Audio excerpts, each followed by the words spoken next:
C'est pour moi un grand honneur d'être avec vous aujourd'hui. En amont du rapport alternatif pour le suivi du pacte international relatif aux droits civils et politiques, le CCPR, le Centre pour les droits civils et politiques, a rallié Cotonou au Bénin pour le suivi de la mise en œuvre des recommandations du Comité des droits de l'homme. Donc nous allons, dans le cadre de l'atelier qui s'ouvre ce jour, partager avec les Béninois les bonnes pratiques qu'ils peuvent utiliser justement pour que, dans le cadre du plaidoyer qu'ils vont mener, en allant vers les autorités, en communiquant avec la population, en allant vers les médias,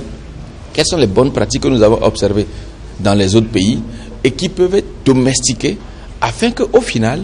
on puisse dire que le travail du comité a fait obtenir des avancées au Bénin. Un coup de pouce très attendu au niveau des ONG pour enfin se mettre à l'œuvre. On doit en fait mobiliser et les citoyens à travers la sensibilisation, les médias à travers l'information sur la gravité des images parfois qu'ils passent, et aussi les acteurs du système judiciaire pour qu'ils prennent leurs responsabilités et dans le cadre des poursuites qui s'imposent toutes les fois qu'il y a des cas de vindicte populaire et consorts. Il y a aussi un travail à faire avec les acteurs de la sécurité publique pour les bavures policières qui de plus en plus sont répétées et qui ne sont pas de nature vraiment à élever l'humanité humaine. Les performances réalisées seront évaluées au bout de 12 mois. Un défi qui pourrait être bien relevé dans un pays où les droits civils et politiques ne sont pas forcément mis